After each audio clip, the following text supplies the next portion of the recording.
He rose from his chair, adjusted his worn scholarship blazer, and said with unexpected calm, "I believe it's time I introduce myself properly."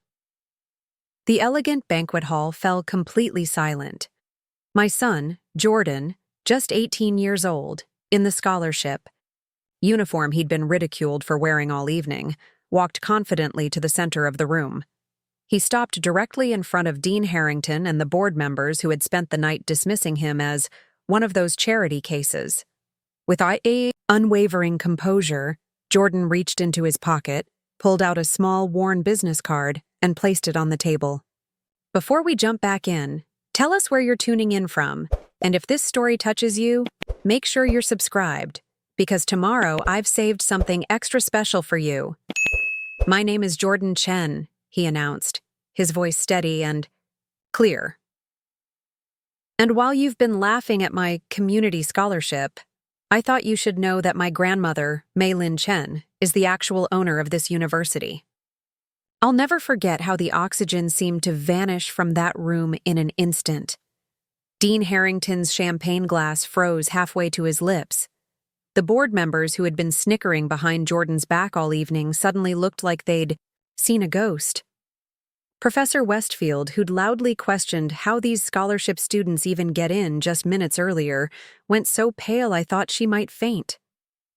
The photographer who had earlier refused to include Jordan in the notable students' photos desperately tried to get him in frame now. And me? I stood there, both terrified and proud. Terrified because we had spent 3 years carefully keeping this secret, building a normal life away from my mother-in-law's fortune and influence. Proud because my son had finally had enough of the subtle cruelty and elitism that had followed him since his first day at Westmoreland University. People assume university fundraising galas are sophisticated affairs. Wealthy alumni mingling over expensive wine, generous donations announced with polite applause, success stories celebrated with dignified nods. That's the image portrayed in brochures and on websites. But for students like Jordan, who attend on needs-based scholarships, these events can feel like elaborate stages for humiliation. My name is Sophia Chen. I'm 42, a single mother, and I teach English literature at a small community college across town from the prestigious Westmoreland University where my son had earned his scholarship. We live in a modest apartment in the unfashionable part of Millfield, a city divided by wealth as clearly as if there were a physical wall between its neighborhoods. It's not much, but it's been our home since I left my husband's family in their suffocating wealth behind when Jordan was just 7. Jordan is 18 now, brilliant, thoughtful, and determined. He's the kind of young man who helps elderly neighbors with their groceries without being asked, and who tutors struggling freshmen in calculus for free because everyone deserves a chance to understand beautiful things. He notices everything, but says little, a quality that makes people underestimate him until it's too late.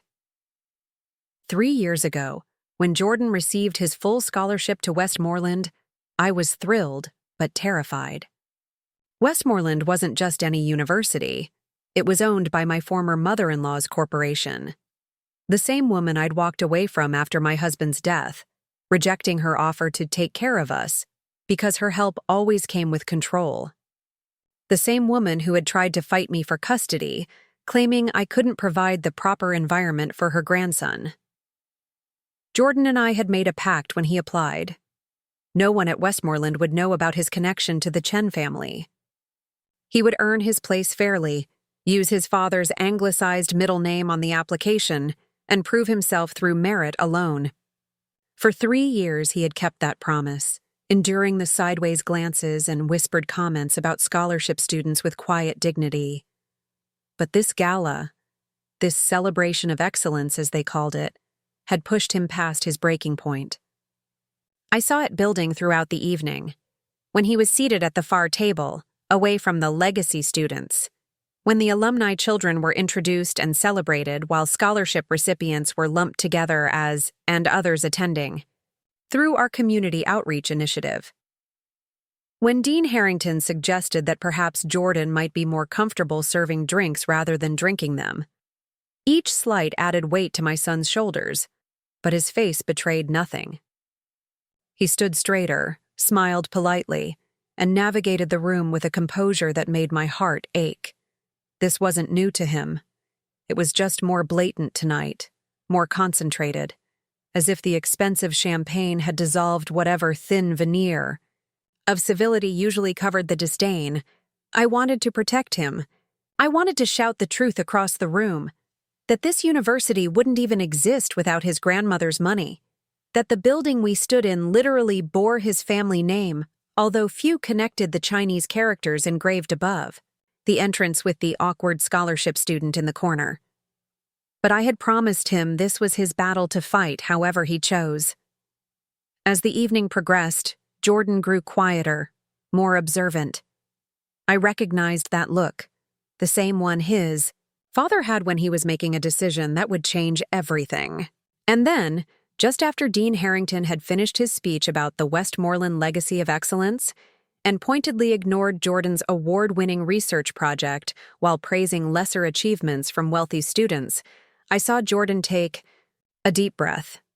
He excused himself from our table, walked across the room to where his backpack sat, and removed something from the inner pocket. I didn't know what he was planning, but I knew that whatever happened next would change everything about the careful life we had built. That's when he rose, adjusted his blazer, and walked to the center of the room with those calm, measured steps. That's when he said those words that made time stop. I believe it's time I introduce myself properly. And in that moment, watching my son stand in his full truth for the first time in 3 years, I realized we were witnessing the end of one chapter and the beginning of another. None of us would leave this room the same as we had entered it. Preparing and narrating this story took us a lot of time, so if you are enjoying it, subscribe to our channel. It means a lot to us. Now back to the story. People think university. Scholarships are straightforward. Financial aid for promising students who can't afford tuition. That's the simple narrative portrayed in promotional materials and feel-good news stories. But the reality is far more complex, especially at elite institutions like Westmoreland University, where old money and new talent collide in ways that expose the fault lines of class, privilege, and power. Our journey to that fateful gala began 11 years ago, when my husband, David Chen, died unexpectedly of an aneurysm at 38. David had been the reluctant heir to the Chen Global Holdings fortune, a vast empire of real estate, technology investments, and educational institutions built by his mother, Mei Lin Chen.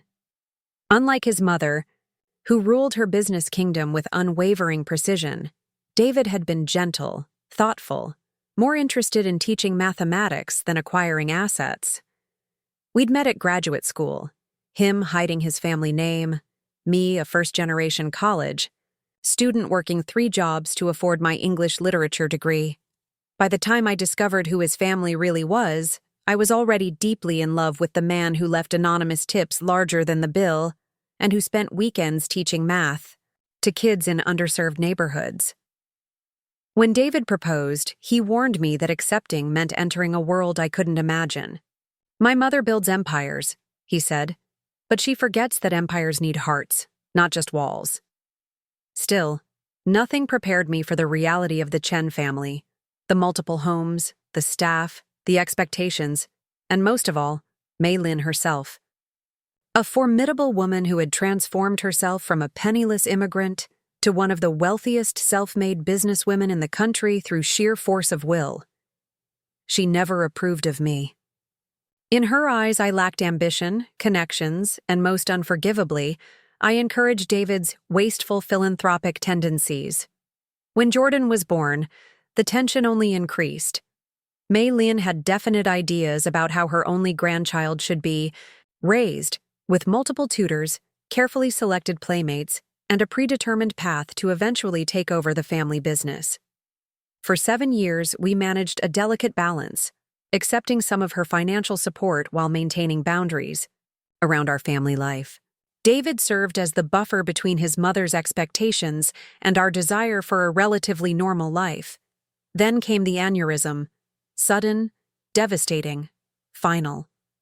And in the vacuum left by his absence, the quiet war between Mei Lin and me erupted into open conflict. She wanted custody of Jordan, arguing that I couldn't provide the education and opportunities her grandson deserved. I wanted freedom from her controlling influence, believing that David would have wanted his son to choose his own path rather than be groomed as an heir. The legal battle was brief but bitter. My mother-in-law had unlimited resources, but I had David's will, which clearly stated his wishes for Jordan's upbringing.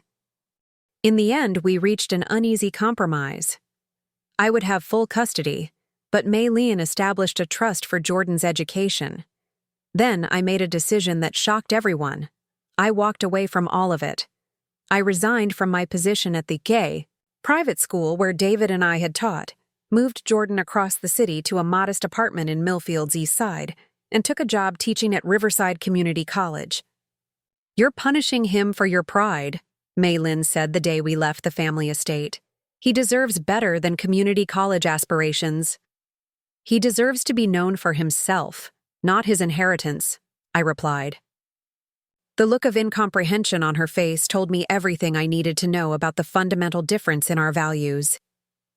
For years after that, our contact with Mei Lin was minimal. Brief visits during holidays, occasional phone calls, and the annual trust report that arrived by certified mail. Jordan grew up like any other middle-class kid. Public schools, second-hand books, summer jobs at the local grocery store. He never complained, though I sometimes caught him looking at photos of his father with questions in his eyes that broke my heart. What Jordan didn't know, what I didn't discover until much later, was that Mei Lin was watching from a distance. She had people who sent her Jordan's school reports, photos from science fairs, news clippings when he won the state mathematics competition. She was absent but not unaware, distant but not disinterested. By the time Jordan reached high school, it was clear he'd inherited his father's brilliant mind for mathematics and his grandfather's head for business, combined with a compassionate spirit that was entirely his own. His guidance counselor urged him to apply to top universities, assuring him that with his grades and extracurriculars, scholarships would be possible. When the Westmoreland University brochure arrived in our mailbox, my blood ran cold. The elegant campus on the west side of Millfield wasn't just any prestigious university. It was one of the numerous educational institutions in the Chen Global Holdings portfolio, a fact not widely publicized, but certainly known in financial circles. The Chen name appeared in the original Chinese characters above the main entrance, a nod to the anonymous donor who had rescued the university from bankruptcy 20 years earlier and now controlled its endowment. "I want to apply here," Jordan said, unaware of the connection. "Their applied mathematics program is one of the best in the country." I should have told him then. I should have explained the complicated web that connected him to that place. But something in his excited expression stopped me. For years, we'd lived in the shadow of what he'd walked away from, and here he was, unknowingly walking right back toward it, but on his own terms, through his own merit. "You should," I finally said. "But use Chen as your middle name on the application." Jordan's full name was Jordan Chen Williams. We'd given him my surname as his last name and his father's family name as his middle name, a compromise David had insisted on long before we understood its implications. "Why?" he asked, confused. "Because I want them to see you for your achievements, not make assumptions based on a name," I said. It wasn't a lie, just not the whole truth. When the acceptance letter came with a full scholarship, I was both proud and terrified. Jordan had earned his place fairly, but we were stepping onto dangerous ground. If anyone made the connection between Jordan Williams, scholarship student, and the Chen family that owned the university, the carefully constructed life we'd built would collapse. The first 2 years passed without incident. Jordan thrived academically, but struggled socially in the rarefied atmosphere of Westmoreland, where wealth wasn't just displayed, but weaponized. The divide between scholarship students and those who paid full tuition wasn't official policy, but it might as well have been etched in the marble floors of the century-old campus buildings. "They're not bad people," Jordan would say after coming home from particularly difficult social encounters. "They just live in a different reality." That different reality became increasingly apparent as Jordan progressed through the university. Exclusive study groups that somehow never included scholarship students. Internship opportunities passed through family connections rather than academic channels. Professors who subtly favored students whose parents might fund their research. The injustice of it burned in me, but Jordan faced it with a resilience that both impressed and concerned me. "It's fine, Mom," he would say. "I'm not there to make friends. I'm there to learn." But no one can exist as an outsider forever without it taking a toll. By his junior year, when the invitation to the Celebration of Excellence Gala arrived, an honor extended to the top 5 students in each department, I could see the cracks in Jordan's composure. This wasn't just another day of subtle exclusion. This was to be a public display of achievement, and Jordan would be the only scholarship recipient among the mathematics honorees. "You don't have to go," I told him. "Yes, I do," he replied, with that quiet determination he'd inherited from both sides of his family. "I've earned my place there." As we prepared for the gala, I watched him press his scholarship blazer, the slightly outdated formal wear provided to scholarship students, for official functions, with the university crest and a small identifying gold pin that might as well have been a target. In that moment, seeing him prepare to face an evening of thinly veiled condescension with dignity, I almost told him everything. Instead, I simply asked, "Are you sure about this?" He looked up from his task, his expression unreadable. "I'm exactly where I'm supposed to be, Mom.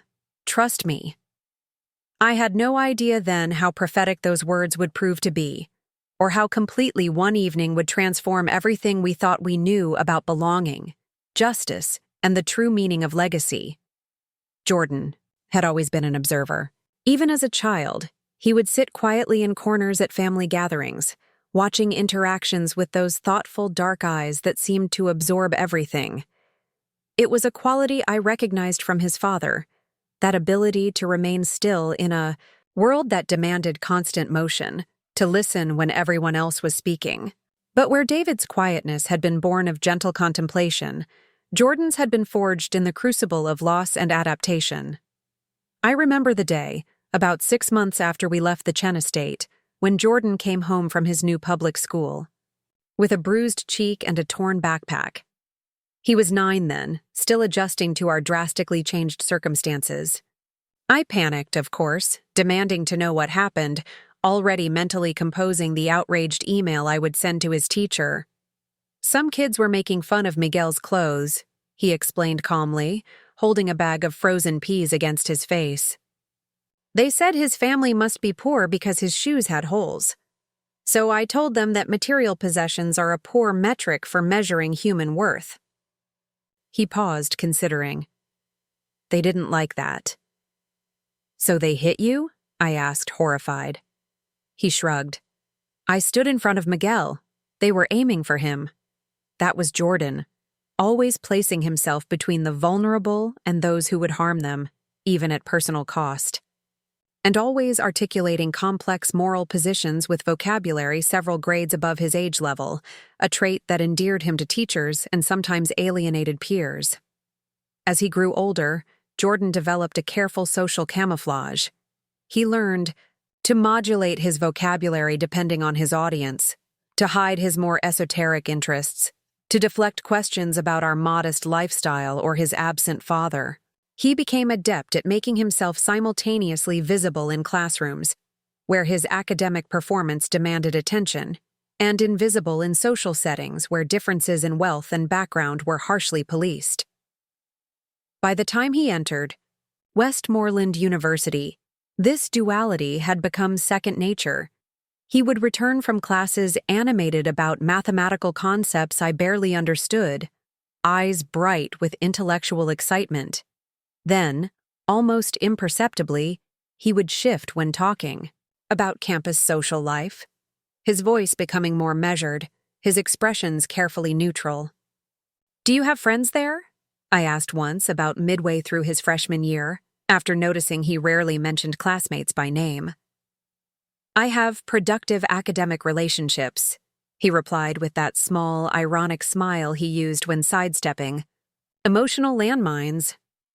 "That's not what I asked, Jordan," he sighed, setting down the advanced calculus textbook he'd been highlighting. "The social dynamics at Westmoreland are complicated.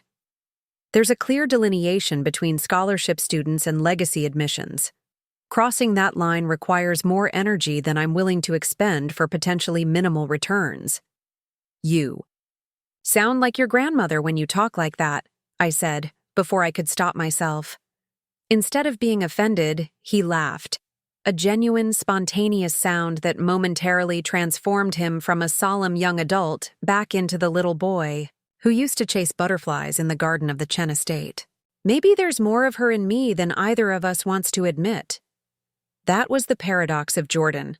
For all his efforts to distance himself from his grandmother's world, he carried elements of her within him, her strategic thinking, her unflinching assessment of situations, her ability to play the long game. But he tempered these qualities with his father's compassion and my stubborn idealism about fairness. Where this complex combination of traits was most evident was in his response to the subtle discrimination he faced at Westmoreland. Unlike some scholarship students who either withdrew completely or desperately tried to blend in with wealthier peers, Jordan carved out a third path. He excelled so dramatically in his academics that professors couldn't ignore him, volunteered for campus services that made him valuable to the community, and built relationships with the maintenance staff, cafeteria workers and administrative assistants, the invisible workforce that kept the university running. "They know more about how this place really works than any dean or professor," he explained when I noticed him chatting easily with the groundskeeper. "Plus, Mr. Abernathy fought in Vietnam and has fascinating perspectives on applied physics from his time maintaining helicopters." By his second year, Jordan had created a kind of parallel social structure at Westmoreland, a network of relationships that bypassed the traditional hierarchies. He tutored struggling students regardless of their social standing, published remarkable research papers with professors from other universities, avoiding the politics of Westmoreland's mathematics department, and somehow managed to access opportunities that should have been closed to him. What I didn't know then was how much it cost him to maintain this careful balancing act. I didn't see the moments of isolation, the invitations never extended, the casual cruelties of exclusion. Jordan protected me from these details just as he'd once stood between Miguel and the schoolyard bullies. I got glimpses, of course, like the time he came home for winter break his sophomore year and spent 3 days sleeping, his body finally surrendering to an exhaustion deeper than mere academic fatigue. Or the evening I found him staring at an old family photo, David, Jordan, and me at the beach, all sunburned and laughing, with such naked longing that I had to look away. "Do you ever wish we'd stayed?" I asked quietly. "With your grandmother, in that life?" He considered the question with his usual thoroughness. "I wish Dad hadn't died," he finally said. "But given that he did, no. I don't wish we'd stayed. Even though things would be easier, you wouldn't have to work so hard just to have what other students take for granted. Easier isn't always better, Mom." He set the photo down carefully. "I've seen both worlds now. There's a hollowness to that kind of privilege when it's not earned. The legacy students at Westmoreland, most of them don't even appreciate what they have. They're just entitled to it. And that bothers you. It bothers me that they don't see it, that they think their position is just the natural order of things rather than the result of systemic advantages." He paused, then added softly, "And yes, sometimes it bothers me that I have to work twice as hard for half the recognition. I'm human."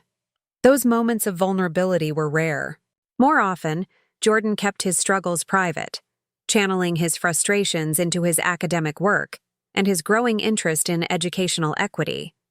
By his junior year, he was conducting independent research on accessibility in STEM education, quietly, documenting the invisible barriers that kept talented students from disadvantaged backgrounds out of elite programs.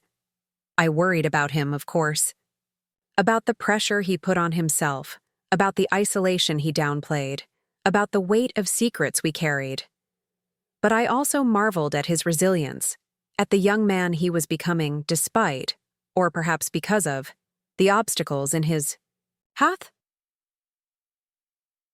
The weeks leading up to the Celebration of Excellence Gala revealed new dimensions to Jordan's character. As one of only 2 scholarship students being honored, the other in linguistics, a department with considerably less prestige than mathematics, Jordan faced increased scrutiny from faculty and fellow students alike. Professor Whitaker asked if I'd be comfortable attending. He mentioned casually one evening while working on problem sets at our small kitchen table. He suggested I might feel out of place among the other attendees. "What did you say?" I asked, trying to keep the anger from my voice. I thanked him for his concern and assured him I'd manage. Jordan's tone was light, but his pencil pressed so hard against the paper that the tip broke. He stared at it for a moment, then carefully reached for his sharpener. He meant well, I think, in his own paternalistic way. "Will you be comfortable?" I ventured. Jordan was silent as he methodically sharpened his pencil, the small shavings curling onto the table like question marks.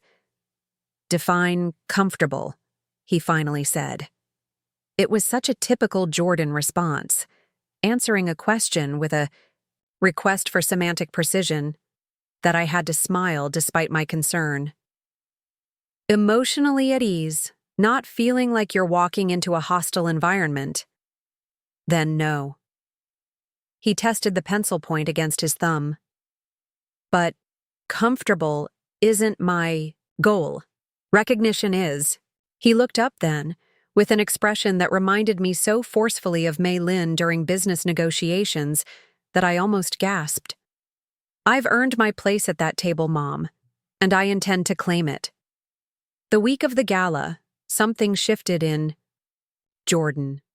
A new determination settled over him, evident in the straightness of his shoulders, the deliberateness of his movements. He spent an evening carefully preparing his scholarship blazer, removing the identifying gold pin and replacing it with a small jade button I recognized with a jolt.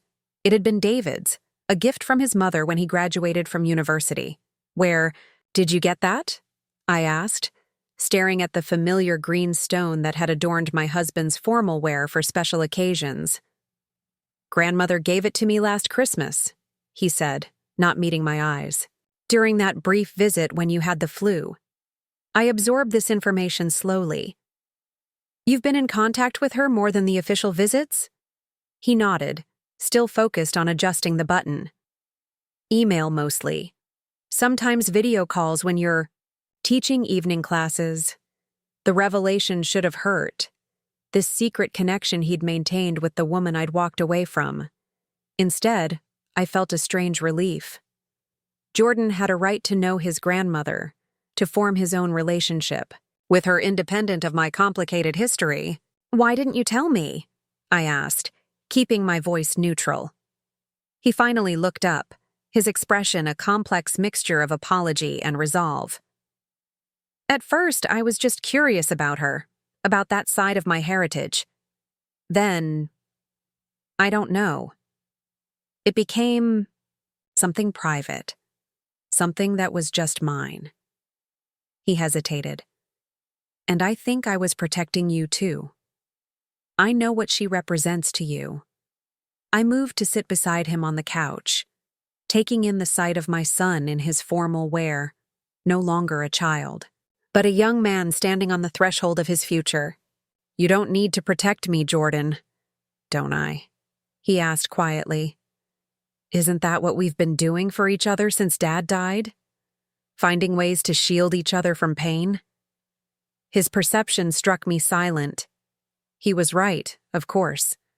Our relationship had always contained this element of mutual protection, born in the aftermath of devastating loss. Perhaps it was time to stop sheltering each other and start standing together instead. "What does Mei Lin think about your scholarship, about your time at Westmoreland?" I finally asked. Something flickered across his face. Amusement, perhaps. Or irony. "She has opinions," he said diplomatically. "Strong ones." "I'm sure she does," I murmured, remembering my mother-in-law's formidable capacity for judgment.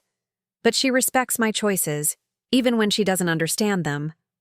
He smoothed his blazer once more, then folded it carefully over his arm. "She's changed, Mom, or maybe I'm just seeing sides of her you never got to see."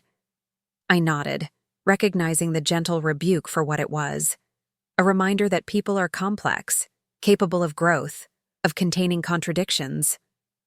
Even Mei Lin Chen, whom I had cast as the antagonist in our family story. The night before the gala, I found Jordan sitting at his desk, staring at his computer screen with unusual intensity. When I asked what he was working on, he simply said, "Research." But I caught a glimpse of what looked like Westmoreland University's financial records before he closed the laptop. "Anything interesting?" I asked lightly. "Very," he replied, with that new, determined expression. "Did you know that Westmoreland's endowment has specific provisions regarding scholarship students? Provisions that aren't being honored by the current administration?" I felt a chill that had nothing to do with the apartment's temperature. "Jordan, what are you planning?" He turned to face me fully, his eyes clear and direct. "Nothing drastic. Just a reminder about accountability." "At the gala? In public?" "Sometimes visibility is necessary for change." He stood, gathering his notes into a neat pile. "Don't worry, Mom. I've calculated the variables. I know exactly what I'm doing." And looking at him, this remarkable young man who had his father's heart, his grandmother's strategic mind, and a moral compass entirely his own, I believed him. Whatever Jordan was planning, he wasn't acting on impulse or emotion. He had analyzed the situation from every angle, weighed potential outcomes, and made a deliberate choice. Still, as we prepared to enter the world that had once been our home and was now our battlefield, I couldn't shake the feeling that after tomorrow night, nothing would ever be quite the same again. The Celebration of Excellence Gala took place in Westmoreland University's historic Fairchild Hall, a neo-Gothic structure dating back to the university's founding in 1887. With its soaring arched ceilings, stained glass windows depicting scenes of scholarly achievement, and marble floors that had borne the weight of generations of academia's elite, the building embodied everything Jordan both admired and resented about Westmoreland: its beauty, its history, and its long tradition of exclusivity barely masked by lofty rhetoric about meritocracy. As we approached the illuminated building on that crisp autumn evening, I noticed Jordan slow his steps almost imperceptibly. He adjusted his blazer for the 10th time, tugging at the sleeves that were slightly too short. We hadn't been able to afford tailoring, and the standard-issue scholarship garment had never fit him properly. "You look handsome," I said, reaching out to smooth an imaginary wrinkle from his shoulder. "Your father would be proud." "Would he?" Jordan asked quietly, his eyes fixed on the ornate entrance where expensively dressed students and their parents were already filtering in. "Sometimes I wonder what he'd think of all this." "He'd think you've handled a difficult situation with remarkable grace," I said firmly, "and he'd be amazed by what you've accomplished." Jordan nodded, but his expression remained pensive. We'd arrived at the precise time indicated on the invitation, not early enough to seem eager, not late enough to draw attention. A strategic decision, like so many aspects of our lives. At the entrance, a student volunteer checked names against a list, her smile faltering slightly when Jordan identified himself. "Oh, you're one of the scholarship recipients," she said, her tone making it sound like a medical diagnosis rather than an achievement. You and your guest will be seated at table 14. I felt Jordan tense beside me, but his voice remained polite. Thank you. I believe the mathematics honorees were to be seated together. The girl blinked, consulting her list again. Oh, yes. But there was a change in the seating arrangements. Table 3 is for the mathematics department honorees and their families. Table 14 is for the general scholarship recipients. In other words, the wealthy mathematics students would sit together near the front, while Jordan and the linguistics scholarship student would be relegated to the back with the other scholarship recipients from across disciplines. A last-minute change that effectively segregated the event by economic status rather than academic achievement. I see, Jordan said, his tone betraying nothing. Thank you for clarifying. As we moved through the crowded hall, I felt the familiar tightness in my chest that always accompanied these forays into the world we had left behind. The subtle assessment in people's glances as they noted Jordan's scholarship blazer, the slightly too loud conversations about summer homes and European vacations, the casual display of wealth in designer dresses and custom tuxedos that made our carefully selected formal wear look shabby by comparison. Table 14 was indeed at the back of the hall, partially obscured by an ornate pillar and as far from the stage as possible while still technically being in the same room. The other occupants were already seated. The linguistics scholarship student, a young woman named Amara, who nodded in quiet solidarity as we approached, 2 engineering students who looked as uncomfortable as we felt, and a clearly lost family, who kept checking and rechecking their table assignment with bewildered expressions. I need to check something, Jordan murmured after helping me into my seat. I'll be right back. I watched as he made his way across the room to where a group of mathematics professors had gathered, their formal academic robes setting them apart from the crowd.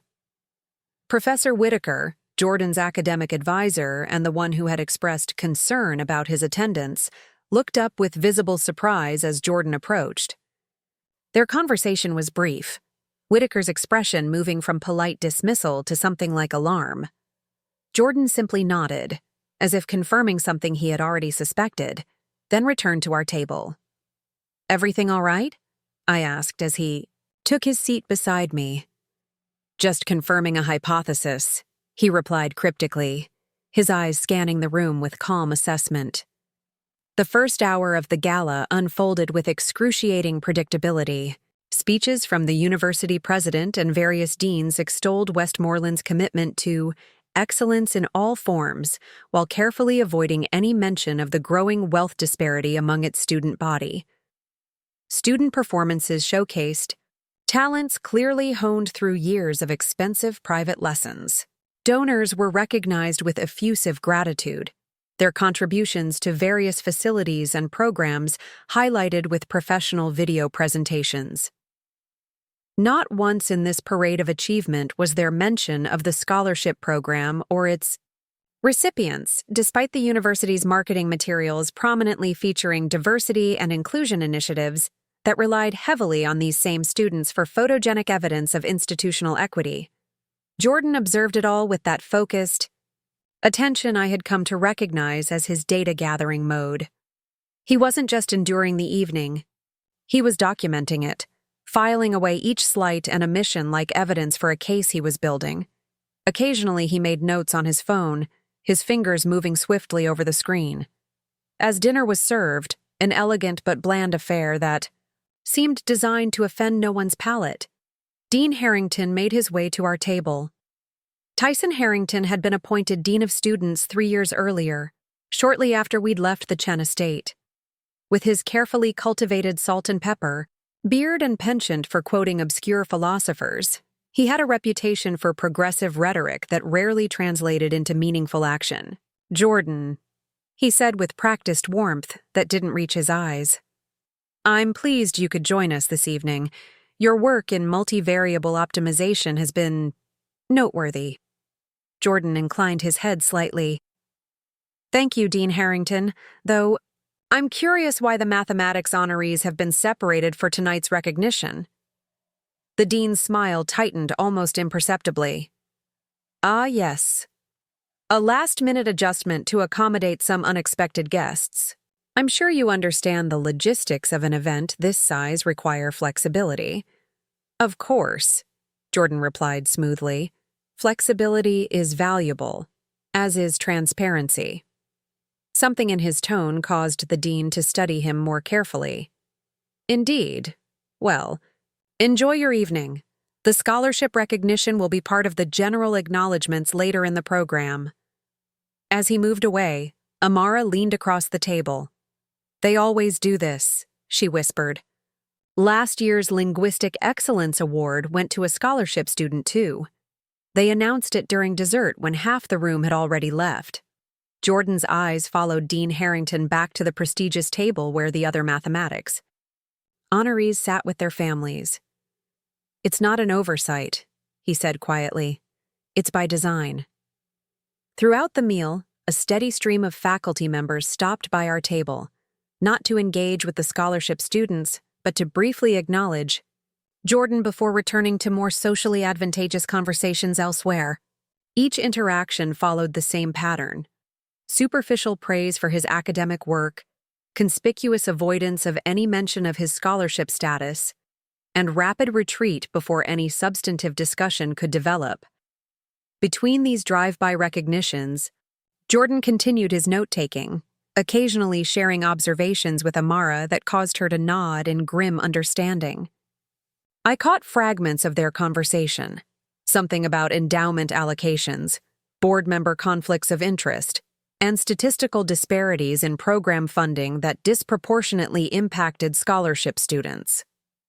As the dessert course was being served, the evening's most anticipated moment arrived: the recognition of student excellence in each department. One by one, department chairs took the stage to announce their outstanding students, accompanied by polished video presentations highlighting their achievements. Each student was called forward to receive a medallion and certificate, their family members acknowledged, their post-graduation plans announced to appreciative applause. When it came time for the mathematics department, Professor Whitaker approached the podium with visible nervousness. The mathematics department is proud to recognize 5 exceptional students this year, he began, reading their names from a prepared list. 4 students from privileged backgrounds, their accomplishments solid but unexceptional, and Jordan Williams, recipient of the Community Opportunity Scholarship.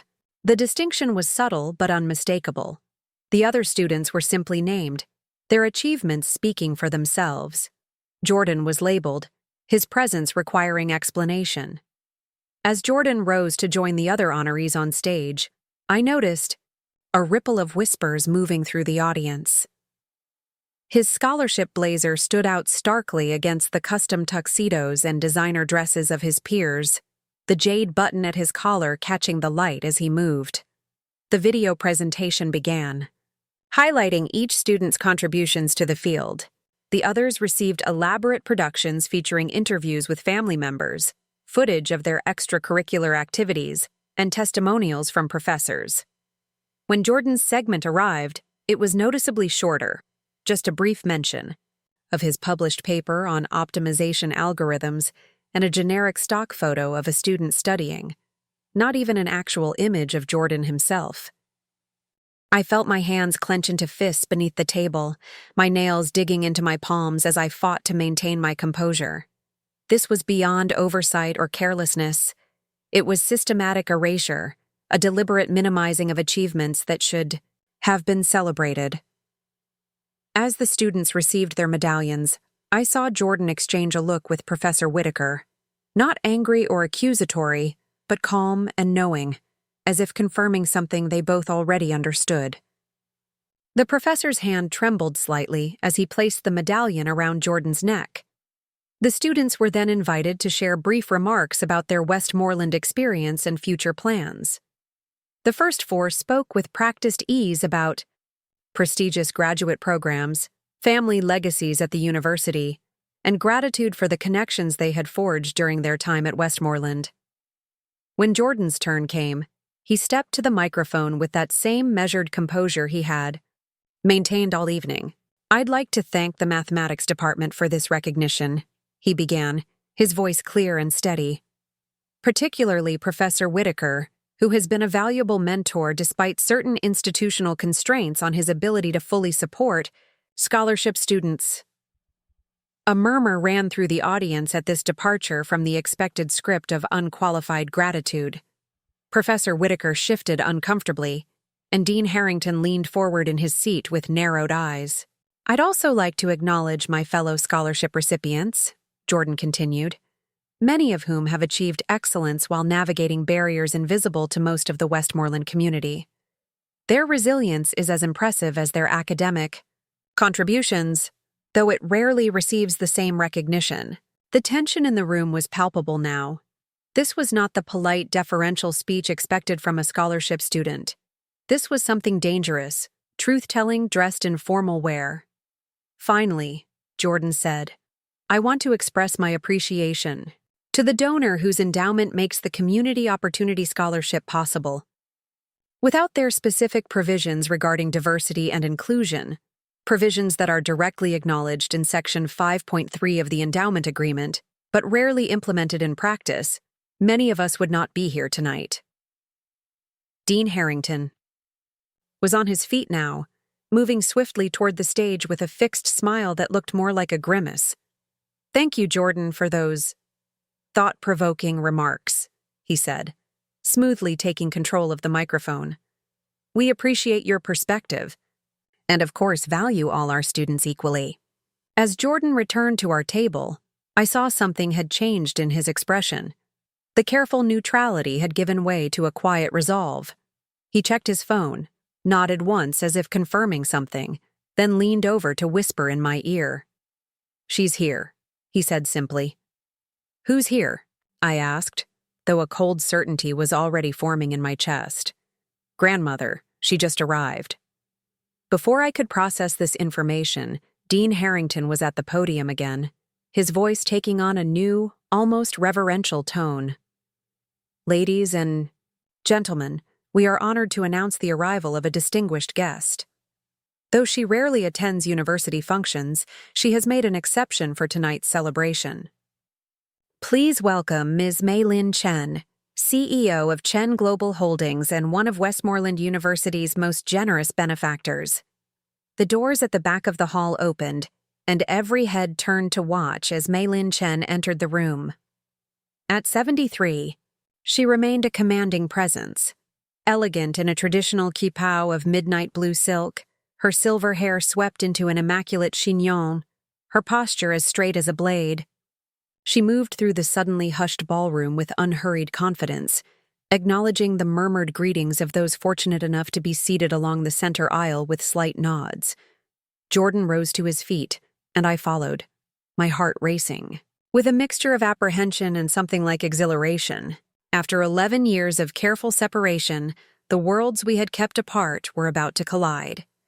Dean Harrington was making his way toward Mei Lin with the eager deference of a courtier approaching royalty.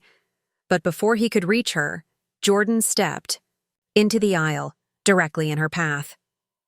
For a moment, grandmother and grandson regarded each other in silence, two chess masters assessing the board. Then Mei Lin's stern expression softened almost imperceptibly, and she inclined her head in a gesture of respect I had rarely seen her extend to anyone. "Grandmother," Jordan said, loud enough to be heard by nearby tables, "thank you for coming." The collective intake of breath was audible throughout the hall. Dean Harrington froze mid-stride, his expression cycling rapidly through confusion, disbelief, and dawning horror as the implications of that single word, grandmother, rippled through the room. In that moment, watching my son stand tall, in his too small blazer before the formidable woman who had shaped his heritage in ways he was only beginning to understand, I knew that the careful boundaries we had maintained for years were about to dissolve completely. The buildup was over. What came next would change everything. The silence that fell over Fairchild Hall was absolute. Even the servers paused mid-motion, water pitchers suspended in air, as the word grandmother expanded to fill every corner of the vast space. Dean Harrington's face had gone from ruddy confidence to ashen disbelief in the span of seconds. Professor Whitaker clutched the edge of a nearby table for support. At the prestigious table 3, the other mathematics honorees stared open-mouthed at the unfolding scene. Mei Lin Chen, however, betrayed no surprise. Her weathered face remained composed, those shrewd eyes, so like Jordan's in their perceptiveness, calmly taking in the reactions around her before returning to her grandson. "Jordan," she replied, her voice carrying clearly despite its softness. "Your message indicated that my presence might be educational for certain members of the Westmoreland community. I see now what you meant." Jordan offered his arm to his grandmother. With formal precision. "Would you care to join us at our table? I believe you know my mother." Mei Lin's gaze shifted to me then, and I felt the weight of our complicated history in that single look. 11 years of minimal contact had not dulled the intensity of her presence or my visceral response to it. But something had changed. The imperious disapproval I remembered had been replaced by something more complex, a grudging respect perhaps, or simple recognition of the passage of time. "Sophia," she acknowledged with a slight nod. "You look well." Before I could respond, Dean Harrington recovered enough composure to insert himself into the tableau. "Ms. Chen, what an unexpected— we had no idea you were related to—" He swallowed hard, visibly recalibrating his approach. "We would be honored if you would join us at the presidential table. The university president is most eager to discuss the new business school expansion with you." Mei Lin regarded him with the same expression she might use for an underperforming investment. "I believe my grandson has already extended an invitation, Dean Harrington. I will be joining him and his mother." She turned to Jordan. "Unless you had something else in mind?" Something passed between them then, a silent communication that confirmed my suspicion that this moment had been planned, perhaps for longer, than I realized. Jordan's slight smile contained a hint of that strategic calculation I had glimpsed in recent weeks. "Actually, grandmother," he said, "I think this might be an appropriate time to address the entire gathering, if Dean Harrington doesn't object." The dean's mouth opened and closed several times before he managed, of course, whatever Ms. Chen wishes." His tone made it clear that Mei Lin's wishes had suddenly become the highest priority in the room. With unhurried confidence, Jordan led his grandmother toward the podium. I followed a few steps behind, still struggling to process the seismic shift occurring in our carefully constructed lives. The crowd parted before us like water, whispers following in our wake. "Is that really Chen Global Holdings' Mei Lin Chen?" "Did he say grandmother? The scholarship kid is a Chen? Why wouldn't he use the family name? This makes no sense." Jordan stopped at the base of the small stage, turning to me with a questioning look. I hesitated only briefly before nodding. Whatever he had planned, we were beyond the point of caution now. As we reached the podium, Dean Harrington hovered, anxiously nearby, clearly torn between fear of whatever Jordan might say and reluctance to contradict the wishes of the university's most significant benefactor. Jordan motioned for the microphone, which the dean relinquished with visible trepidation. Jordan surveyed the room, his expression remarkably calm for someone about to upend the social order of an institution that had marginalized him for 3 years. The jade button at his collar caught the light as he adjusted the microphone, a small green beacon against the dark fabric of his scholarship blazer. "Good evening," he began, his voice steady and clear. "For those who don't know me, and it seems that may be most of you, my name is Jordan Chen Williams. I'm a third-year mathematics student and a recipient of the Community Opportunity Scholarship." He paused, allowing the significance of his full name to register. The Chen name carried weight, not just at Westmoreland, but throughout the business world. Even those who didn't immediately connect him to Mei Lin recognized the implications of that surname. For the past 3 years, I've had the privilege of studying at this institution, benefiting from its academic resources while observing its social dynamics from a unique perspective. You see, my mother and I made a decision when I applied to Westmoreland. We decided that I would use my middle name rather than my family name, that I would apply for financial aid rather than rely on family connections, that I would experience Westmoreland as the vast majority of scholarship students do on my merit alone. Murmurs rippled through the audience. At table 3, I noticed several parents leaning together in urgent conversation, while their children, Jordan's supposed peers, looked increasingly uncomfortable. This wasn't a deception, Jordan continued. It was an experiment, a first-hand investigation into how Westmoreland treats students based on perceived socioeconomic status rather than academic achievement. Dean Harrington stepped forward, his professional smile strained to breaking point. Jordan, while we certainly appreciate your unique perspective, perhaps this isn't the most appropriate forum for— On the contrary, Dean Harrington, Mei Lin interrupted, her voice soft but cutting. I believe this is precisely the appropriate forum. Please continue, Jordan. The dean retreated immediately, and Jordan nodded gratefully to his grandmother before returning his attention to the increasingly restive audience. What I've observed over the past 3 years is a systematic pattern of differential treatment, he said, his tone matter-of-fact rather than accusatory. Scholarship students at Westmoreland, despite demonstrable academic excellence, receive less faculty mentorship, fewer research opportunities, limited access to professional networks, and persistent social exclusion. He reached into his blazer pocket and withdrew a small object, the original gold pin that identified scholarship recipients, the one he had removed earlier. He held it up so it caught the light. This pin, which scholarship students are required to wear at all official functions, isn't just an identifier. It's a marker, one that signals to everyone in the Westmoreland community who belongs and who doesn't, who deserves full integration into the life of the university, and who should remain grateful for admission alone. Professor Whitaker had gone pale, while several other faculty members looked down at their hands or wine glasses, unwilling to meet Jordan's steady gaze.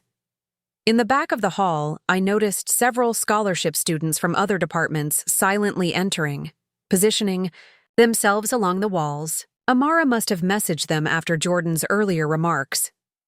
What makes this particularly troubling, Jordan continued, is that it directly contravenes the explicit provisions of the endowment that funds not just the Community Opportunity Scholarship, but a significant portion of Westmoreland's operating budget. He turned to Mei Lin, who stepped forward with characteristic precision. 30 years ago, she said, her slight accent more pronounced in her deliberate speech, I made my first donation to Westmoreland University 20 years ago. When the university faced financial collapse, Chen Global Holdings provided the funds that saved this institution, with specific conditions regarding diversity, inclusion, and equal treatment of scholarship recipients. She surveyed the room with the same penetrating gaze that had intimidated corporate boards and government officials for decades. These were not suggestions. They were contractual obligations, detailed in Section 5.3 of the Endowment Agreement, that each university president and board has signed and subsequently ignored. Dean Harrington's face had progressed from ashen to an alarming grayish hue. The university president, previously ensconced in comfortable conversation with wealthy donors, was now frantically signaling to his assistant while maintaining a frozen smile.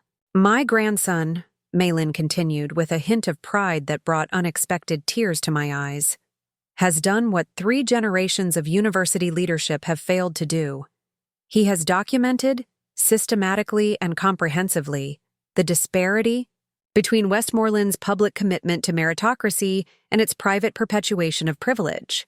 Jordan reclaimed the microphone. Over the past year, I've compiled data on resource allocation, faculty mentorship hours, research grant distribution, internship placements, and social integration metrics across demographic groups at Westmoreland. The pattern is clear and statistically significant. He gestured to Amara, who stepped forward with a tablet. With a few taps, she projected a series of graphs onto the large screen previously used for the student celebration videos. The visualizations were stark in their clarity. Bar charts showing dramatic disparities in resource access, scatter plots demonstrating clear correlations between family wealth and opportunity allocation, pie charts revealing the disproportionate distribution of university support. This isn't about individual prejudice, Jordan emphasized, his voice softening slightly. Many professors and administrators genuinely believe in educational equity.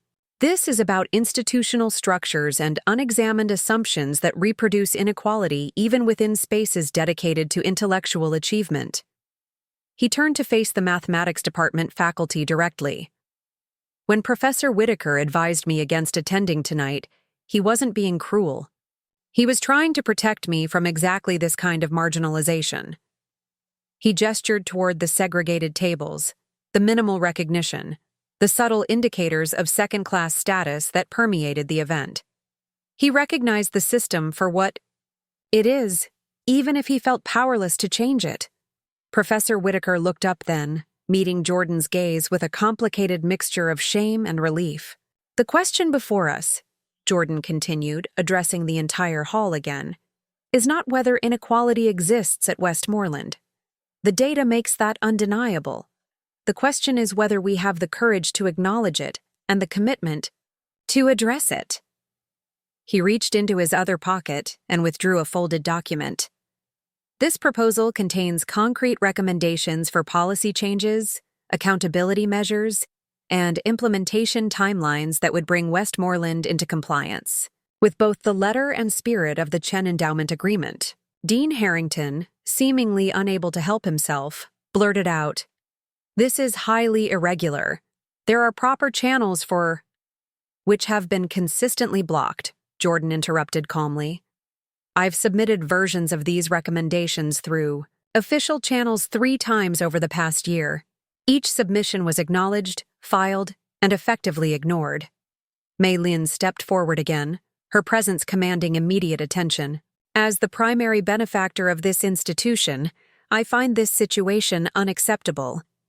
The Chen Endowment Agreement includes provisions for review and potential redirection of funds if contractual obligations are not met. The implication hung in the air. Westmoreland's financial stability rested on Mei Lin's continued support. The threat of withdrawal was implicit but unmistakable. The university president finally made his way to the podium, his practiced charm visibly strained. "Ms. Chen, I assure you, the university takes these concerns very seriously. If there have been oversights in the implementation of endowment provisions, we are committed to addressing them immediately." Mei Lin regarded him with cool assessment. "Commitments require action, President Harlow, not words." Jordan reclaimed the microphone one final time. "I'm not interested in pointing fingers or assigning blame," he said, his tone genuine rather than accusatory.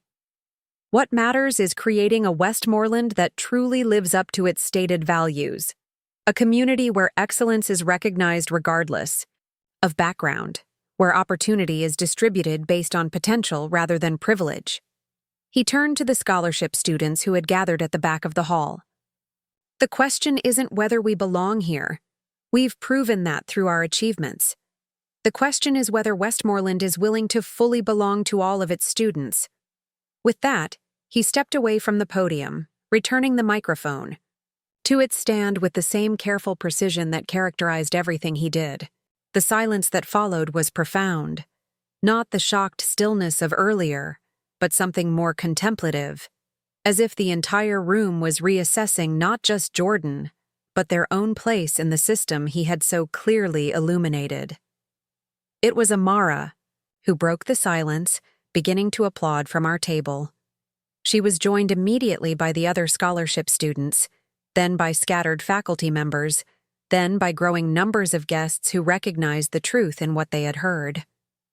Not everyone joined in, of course. Many of the wealthy donors looked confused or offended. Several board members were already huddled in urgent conversation. Dean Harrington stood frozen, his career prospects visibly recalculating before our eyes. As Jordan made his way back to our table, I saw him not just as my son, or as Mei Lin's grandson, but as himself, a young man who had found a way to honor both sides of his heritage while forging his own path. He had his father's compassion, his grandmother's strategic mind, and a moral clarity that was entirely his own. Mei Lin followed him, and as she took the seat that had hastily been added to our table, I found myself meeting her gaze directly, for the first time in over a decade. There was no triumph in her expression, no vindication, just a quiet acknowledgement of what we both already knew. Jordan had become something remarkable, something neither of us could have shaped alone. The remainder of the gala unfolded in a blur of reactions. Administrators making hasty reassurances, faculty members approaching our table with belated recognition, wealthy parents suddenly discovering their children had always spoken highly of that brilliant Williams boy. Through it all, Jordan maintained his composure, accepting both apologies and congratulations with the same measured grace. But I noticed he had finally removed his scholarship blazer, the garment that had both identified and isolated him for 3 years, folding it carefully over the back of his chair like a skin he had outgrown. Whatever came next, he would face it not as Jordan Williams, scholarship student, or as Jordan Chen, heir to a fortune, but as Jordan Chen Williams, a young man who had learned to navigate multiple worlds and was now prepared to transform them. The grand exit from Fairchild Hall that night was nothing like I had imagined. There was no dramatic storming out, no tearful confrontations or raised voices. Instead, our departure was marked by a strange inversion of the social dynamics that had defined the evening's beginning. Where we had entered quietly, almost invisibly, we now moved through the crowd surrounded by a buffer of deference and nervous attention. Faculty members who had barely acknowledged Jordan earlier now hovered at the periphery of our small group, eager for a moment of recognition. Students who had dismissed him as a scholarship case now watched with wide eyes as he spoke quietly with his grandmother, their shared mannerisms suddenly obvious to anyone looking. Dean Harrington attempted to intercept us at the door, his smile strained to the breaking point. "Ms. Chen, if I might have a moment to discuss next steps regarding Jordan's concerns, I assure you the administration takes these matters very seriously." Mei Lin regarded him with the same cool assessment she had once directed at me. "I suggest you review the proposal my grandson has prepared. We can discuss implementation details after you've had time to fully absorb its implications." Her tone made it clear that the conversation was over before it had properly begun. Outside in the cool autumn air, a sleek black town car waited at the curb.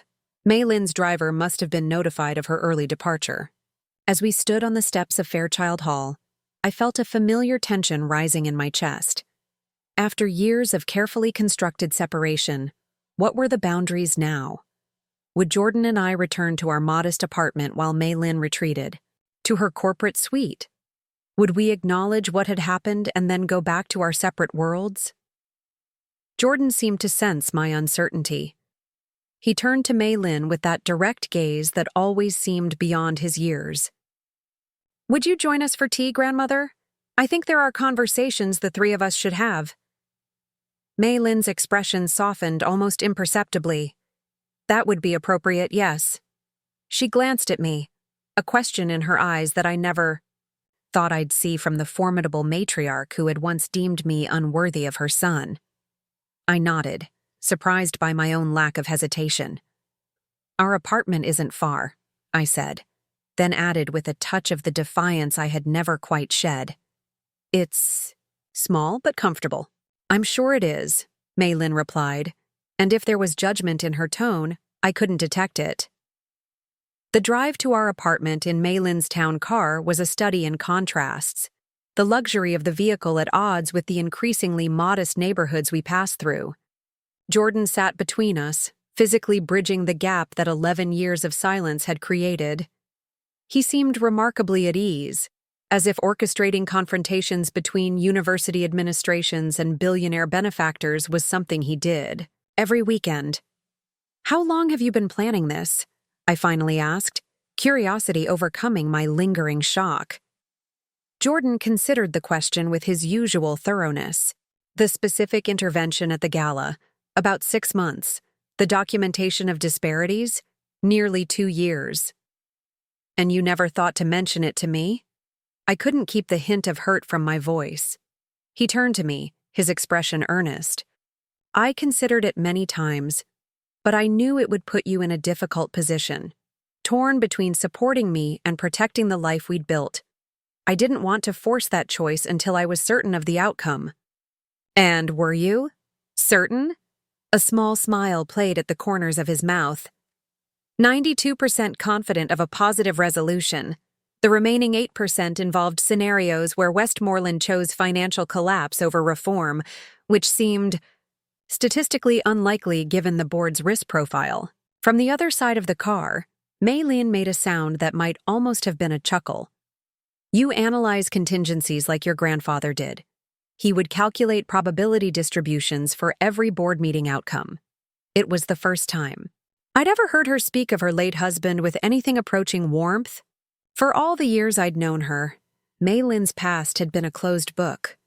Her rise from immigrant poverty to corporate power referenced only in financial magazine profiles she refused to cooperate with.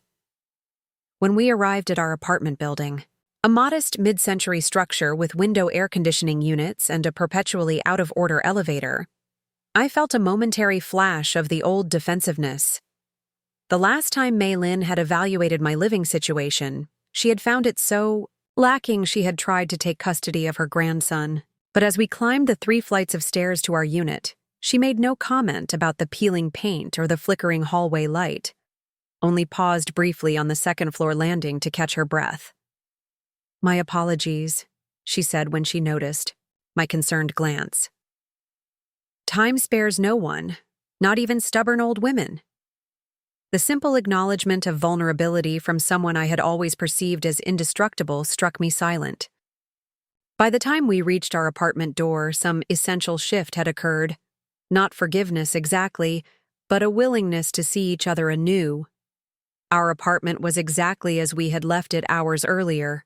Coursework spread across the kitchen table, a half-empty mug of tea I'd abandoned in our rush to get ready, the worn sofa with its carefully mended cushions. It was clean but unmistakably modest, every piece of furniture chosen for function rather than style, every decorative touch a personal memory rather than a design statement. Mei Lin surveyed the space not with the critical eye I had feared, but with careful attention, taking in the photographs on the wall, mostly of Jordan at various ages, a few of David that I had kept, the bookshelves overflowing with well-used volumes, the small jade plant on the windowsill, a cutting from the much larger one that had grown in David's study at the Chen estate. "You've made a home," she said finally. 3 simple words, but they contained a recognition I had never expected from her, that what I had created here had value, even without the trappings of wealth that defined her world. Jordan moved to the kitchen with the ease of long habit, filling the kettle and gathering cups for tea. It struck me suddenly how often I had seen David perform the same ritual, with the same quiet efficiency. The thought must have occurred to Mei Lin as well, because she watched him with an intensity that had nothing to do with the task itself. "He has his father's hands," she said softly, almost to herself. "And his patience," I added, the words rising unbidden. "And his laugh, though it takes more to bring it out." We settled in the living room, Jordan serving tea with a formality that seemed both natural and newly significant. For a moment, none of us spoke, the weight of years and unspoken words filling the small space between us. "You knew," I said finally, looking at Mei Lin. "You knew Jordan was attending Westmoreland under his middle name." She inclined her head slightly. "Of course. The Chen Educational Trust reviews all scholarship applications. His was—" A hint of pride crept into her voice. "Exceptional. Even without his surname, the admissions committee ranked him highest among all applicants. But you never said anything. For 3 years. It wasn't my decision to make." She glanced at Jordan. When I realized what you were doing, experiencing the university on your own terms, I respected your choice. It showed independence of thought, a valuable quality in any field. Jordan set his cup down carefully. What grandmother? Isn't saying is that she's been monitoring the situation all along. The reason my data collection was so effective is that I had access to internal financial records that aren't typically available to students. I stared at him, then at Mei Lin. You've been working together? Collaborating, Jordan corrected, gently. Grandmother provided access. I provided analysis. And what exactly were you analyzing? Jordan leaned forward, his expression animated in the way it only became when discussing complex systems. Initially, just the practical implementation of the scholarship program, how funds were allocated, what percentage actually reached students versus administrative overhead. But patterns emerged that suggested deeper structural issues.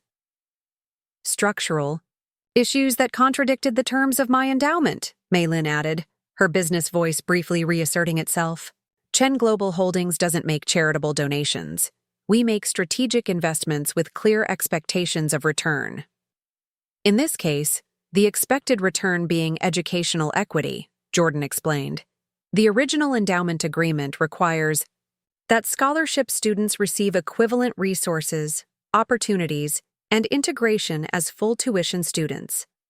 The data showed systematic deviation from those requirements. I looked between them, these two people who had somehow formed an alliance without my knowledge, each approaching the same problem from different angles. Mei Lin from contractual obligation, Jordan from moral principle. And tonight? I asked. The confrontation at the gala? Was that planned too? Jordan had the grace to look slightly sheepish. The timing was advantageous. All key stakeholders were present, including the board members who typically avoid direct interaction with students. And the contrast between stated values and actual practices was particularly visible in that setting. It was an elegant solution, Mei Lin said, and I could hear the approval in her tone. Maximum impact with minimal actual disruption. I shook, my head still processing the magnitude of what had occurred. So, what happens now? After you've exposed the university's failures so publicly? Reform, Jordan said simply. The proposal I presented contains specific policy changes with implementation timelines. Under the terms of the endowment agreement, the university has 30 days to demonstrate good faith efforts toward compliance or risk losing significant funding, and if they choose not to comply. Mei Lin set her teacup down with a decisive click. Then I withdraw the endowment and establish a new one at an institution willing to honor its commitments. Chen Global Holdings' educational investments have always been contingent on performance metrics. Westmoreland is no exception. The matter-of-fact way she discussed potentially withdrawing hundreds of millions of dollars from a century-old institution reminded me viscerally of the power differential that had always existed between us. Yet something had shifted in our dynamic. Where once I had felt intimidated by her resources, I now recognized that Jordan had inherited not just her strategic mind, but my commitment to fairness, and the combination had created something formidable. This isn't just about Westmoreland, is it? I asked, looking at Jordan. He shook his head. The patterns we identified exist throughout elite education, but documented proof of systematic discrimination despite contractual obligations to the contrary creates a powerful incentive for change. Other institutions will be watching how Westmoreland responds. And your classmates? The professors? How will you continue there after this? Jordan considered the question thoughtfully. Some relationships will be irreparably altered, he admitted, but I suspect many will improve. There's a certain freedom in finally being fully seen. The simple truth of that statement resonated through me. For years, we had lived with careful omissions, strategic silences, identities partially concealed. The exhaustion of that constant calculation had become so normal, I barely noticed it anymore. But now, watching Jordan sit straighter, speak more freely, I recognized what a burden it had been, not just for him, but for both of us. Mei Lin was watching me, her shrewd eyes missing nothing. "You thought I would try to reclaim him," she said abruptly. "That once his connection to the Chen name was public, I would attempt to draw him back into the family business." The directness of the statement startled me. "Wouldn't you? Isn't that what tonight was partly about?" She shook her head slowly. 11 years ago, perhaps, but time teaches even the most stubborn among us. She glanced at Jordan, something softening in her expression. He has found his own path. Like his father, he sees systems that need changing. Unlike his father, he has the strategic mind to actually implement that change. "What do you mean?" I asked, confused by the reference to David, who had always seemed to me the embodiment of gentle effectiveness. Mei Lin's eyes took on a distant quality. "My son had a beautiful heart. He saw injustice and responded with personal generosity, teaching children without opportunity, giving away his own advantages. Noble, but ultimately limited in impact." Her gaze returned to Jordan. "My grandson understands that to change inequitable systems, one must engage with those systems strategically. Tonight, he leveraged power to create accountability. That is how lasting change happens." I looked at Jordan, seeing him suddenly through his grandmother's eyes, not just an academically gifted young man with a moral compass, but a strategic thinker capable of moving institutions. It was both impressive and slightly terrifying. Jordan seemed to read my thoughts. "I'm not planning a career in corporate takeovers, Mom," he said with the hint of a smile. "But I am interested in how systems can be redesigned to produce more equitable outcomes."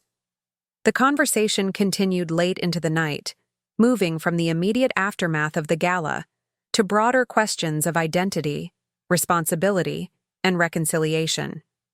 At some point, Mei Lin declined Jordan's offer to call her driver, accepting instead the guest room that was really just my small home office with a fold-out couch.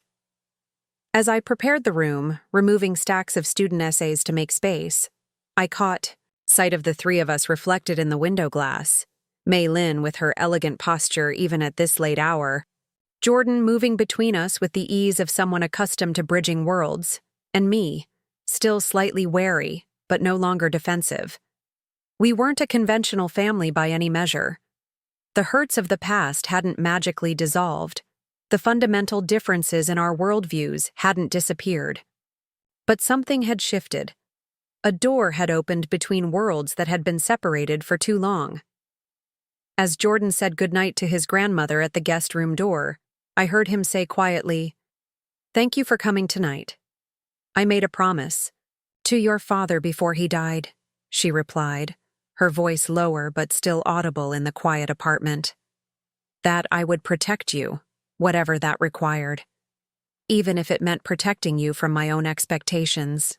The vulnerability in those words, from a woman I had only ever experienced as formidably self-assured, caught at my heart. Perhaps none of us had been quite what the others had assumed. Perhaps there was room, even after years of distance, for new understanding.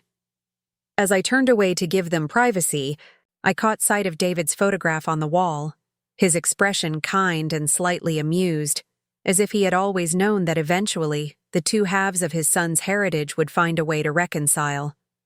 In that moment, standing in our modest apartment with both the woman who had once deemed it unworthy and the son who had just shaken the foundations of an elite institution, I felt something unexpected. Not triumph or vindication, but a quiet peace. Whatever came next would be complicated, challenging, imperfect, but it would be honest.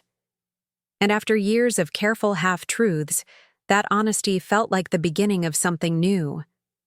3 months after the Celebration of Excellence Gala, now infamous in university circles as the Chen Revelation, I stood in the renovated eastern wing of Westmoreland's mathematics building, watching as workers installed a new sign above the entrance to what had previously been known simply as the Advanced Studies Center.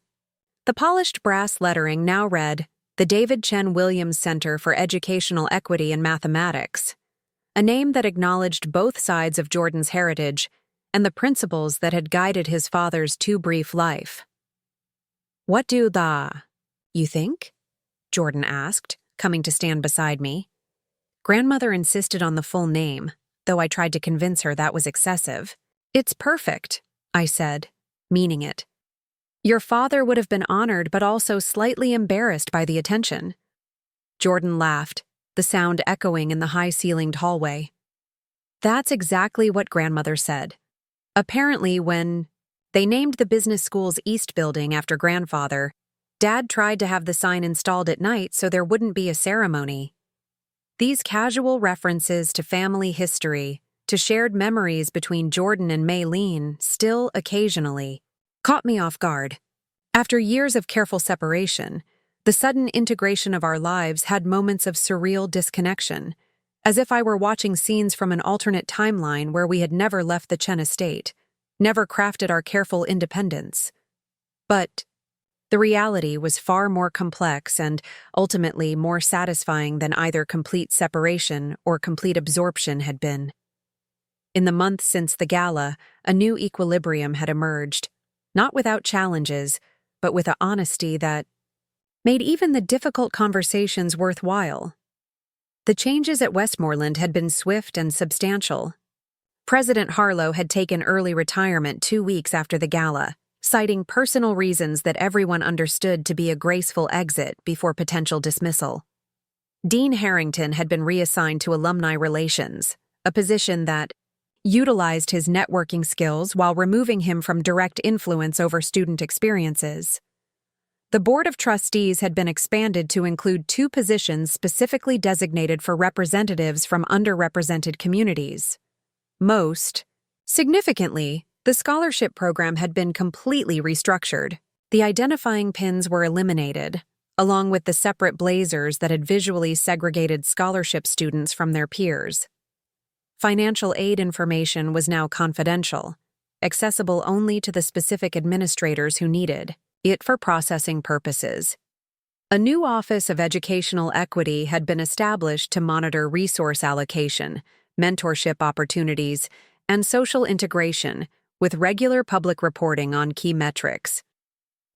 The latest data shows significant improvement in faculty engagement with scholarship students, Jordan commented, gesturing toward the tablet he habitually carried. Average office hour access has increased by 47%, and research assistantship offers are approaching parity with the general student population. His attention to the numbers, to the measurable indicators of systemic change, was something he shared with Mei Lin.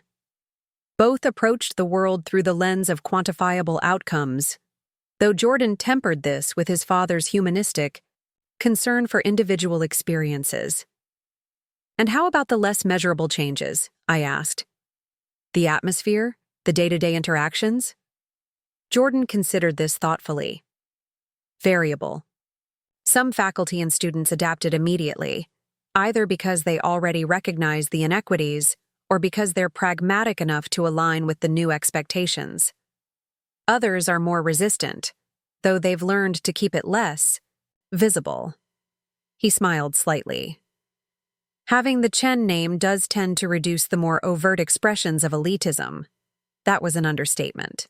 The revelation of Jordan's connection to the university's primary benefactor had transformed his social standing overnight.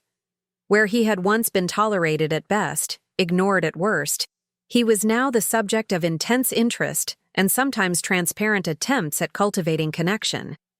The same students who had excluded him from study groups now found reasons to seek his opinion. The professors who had minimized his achievements now highlighted his work as exemplary. "And how does that feel?" I asked. "Being suddenly visible, after 3 years of intentional anonymity?" "Instructive," he replied with characteristic precision. "The contrast provides valuable data points about the role of perceived status in academic environments." I laughed and bumped his shoulder gently with mine. "That's your grandmother speaking. What does Jordan feel about it?" His expression softened into something more vulnerable. "Honestly? Sometimes it's satisfying, a vindication of what I knew, all along about the quality of my work.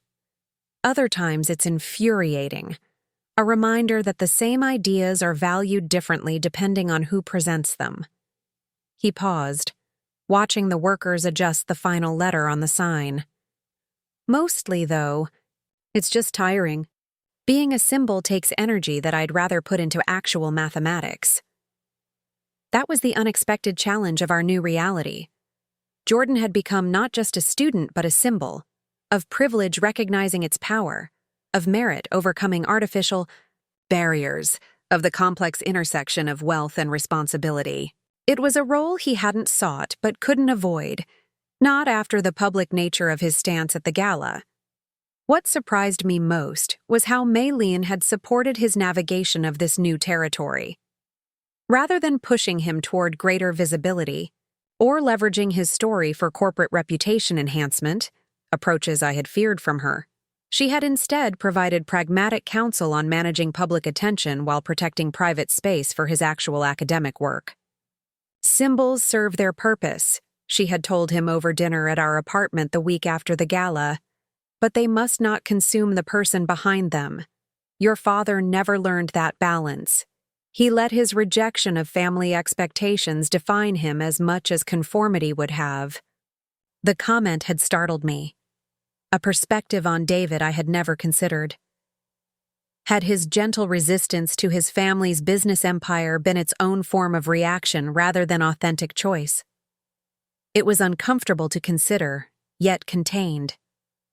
A kernel of insight I couldn't entirely dismiss. Mei Lin herself had undergone the most unexpected transformation of all. The imperious matriarch who had once evaluated my worth with cold calculation now regularly appeared at our modest apartment for Sunday dinners, arriving with expensive but thoughtfully chosen additions to our kitchen or bookshelves, gifts that enhanced rather than replaced what we had built. She never explicitly apologized for the custody battle, for the years of judgment and distance. That wasn't her way. But she had made one comment during a rare moment alone together while Jordan was engrossed in a phone call with a research collaborator. I thought wealth would protect him, she had said abruptly, her gaze fixed on Jordan through the doorway. After David died, I was afraid. The world had taken my son. I believed I could build walls around my grandson with money, with influence, with the right connections. And now? I had asked quietly. Her eyes had shifted to me then, direct and surprisingly vulnerable. Now I see that you protected him in ways I couldn't. You gave him something more valuable than security? What was that? Perspective, she had replied simply. The ability to see both worlds clearly and choose his own path between them. It wasn't quite an admission of error, but from Mei Lin Chen, it was perhaps as close as one could expect. More telling were her actions, the respect she showed for our home, for the boundaries of our established lives, for Jordan's academic priorities over family business obligations. She had even, to my continuing astonishment, begun using her considerable influence to expand educational opportunities beyond Westmoreland. The Chen Educational Trust had established a new initiative supporting community college transfers into elite universities, with comprehensive financial and social support structures based on the recommendations in Jordan's proposal.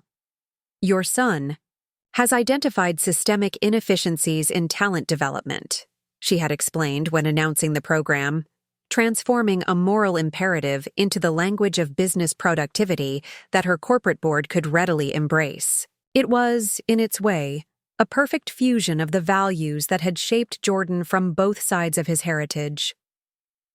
As we stood now in the mathematics building, watching the final preparations for tomorrow's dedication ceremony, I marveled at the journey that had brought us here. 3 months ago, Jordan had been a scholarship student struggling against invisible barriers. Today, he was still focused on his studies, but those studies were now taking place in an environment fundamentally transformed by his courage and strategic intervention. Professor Whitaker asked if I'd consider staying at Westmoreland for graduate work, Jordan mentioned. his tone deliberately casual in a way that told me this mattered to him. He's putting together a research group on algorithmic fairness, using mathematical models to identify and correct for implicit bias in automated decision systems. That sounds perfect for you, I said, genuinely pleased. Professor Whitaker had been one of the first faculty members to privately acknowledge his complicity in the system Jordan had exposed, and one of the most active in implementing changes within his department. Will you accept? Jordan was quiet. For a moment, his expression thoughtful. I'm considering all options. MIT and Stanford have both made compelling offers, and grandmother thinks I should consider Oxford for the international perspective. The casual reference to these elite institutions, places that would once have seemed as distant as the moon, no longer surprised me. Jordan's academic achievements, combined with his now public connection to the Chen family, had opened doors that would have remained firmly closed to Jordan Williams, scholarship student.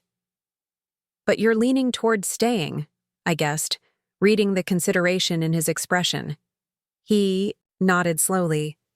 There's something to be said for continuing the work where it began, for showing that transformation isn't just about exposing problems, but about staying to implement solutions. He glanced at me.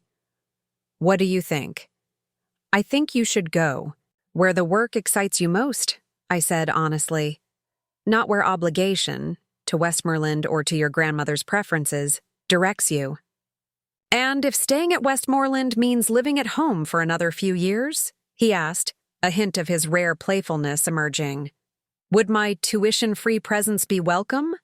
Or are you secretly planning to convert my room into a writing studio? The moment I graduate?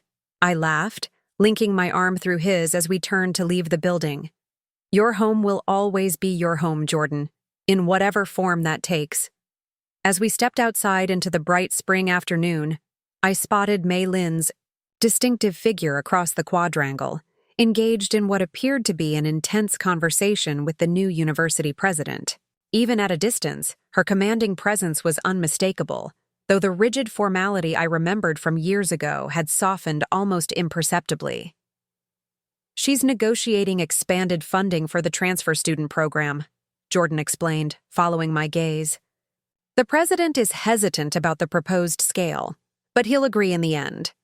Grandmother always calculates her position carefully before entering negotiations. The mixture of admiration and clear-eyed assessment in his tone perfectly captured the evolved relationship between grandmother and grandson, mutual respect without illusions, appreciation without idealization. As we crossed the campus toward them, I was struck by how naturally Jordan navigated this space that had once been so hostile to his presence. He still noticed everything. That habit of careful observation hadn't changed. But there was a new ease in his interactions, a confidence that came not from his revealed status, but from the integrity of his choices. Students greeted him as we passed, some with genuine warmth, others with the careful deference reserved for someone whose family name appeared on multiple buildings. Jordan acknowledged them all with the same quiet courtesy, neither embracing the adulation nor rejecting the connections. Still feels strange sometimes, he admitted quietly as we walked. Being simultaneously the same person I was before and someone entirely new in others' eyes. That's always been true, I pointed out. You've always contained multitudes. David's son, Mei Lin's grandson, my brilliant boy. The difference is that now others can see what I've always known. He smiled at that, one of his rare full smiles that transformed his serious face. Not quite everything, he said. There are still parts of me that are just mine, things I'm still discovering. That perhaps was the most profound transformation of all. Not the external changes at Westmoreland, significant though they were, but Jordan's internal journey from careful compartmentalization toward integration. The scholarship student and the Chen heir were no longer separate identities to be switched between depending on context, but aspects of a single, complex self navigating the world on his own terms. As we reached Mei Lin, she concluded her conversation. with the president with a decisive nod that suggested she had, indeed, achieved her objectives. Turning to us, she extended her hand to Jordan in that formal gesture that was her version of affection. "The center looks excellent," she said without preamble. "The dedication ceremony is prepared for tomorrow. All key stakeholders will attend." "Thank you, grandmother," Jordan replied, matching her businesslike tone before adding, "Will you join us for dinner tonight? Mom made Dad's favorite noodle recipe." Something flickered across Mei Lin's composed features, a brief softening. That would have been imperceptible to anyone who didn't know her well. "That would be acceptable," she said, the formality of her words belied by the warmth in her eyes. As the three of us walked toward the campus exit, the prodigy mathematician, the corporate titan, and the community college professor, we formed an unlikely trio that nonetheless felt increasingly right. Not a conventional family by any measure, but one forged through challenge, separation, and ultimately, recognition of the strength that comes from embracing complexity rather than demanding conformity. The story that had begun with a moment of public revelation had transformed into something more nuanced than simple exposure or vindication. It had become a recalibration of relationships, an expansion of possibilities, a demonstration that systems can change when confronted with truth backed by strategic action. Jordan had not just revealed who owned the university, he had revealed the power of standing fully in one's truth, of refusing to be diminished by others' limited perceptions. In doing so, he had transformed not just Westmoreland, but our understanding of what family could mean across differences of experience, perspective, and values. As we left the campus behind us, walking toward the modest apartment that had unexpectedly become a meeting ground between worlds, I realized that the greatest lesson of the past 3 months was not about institutions at all, but about people.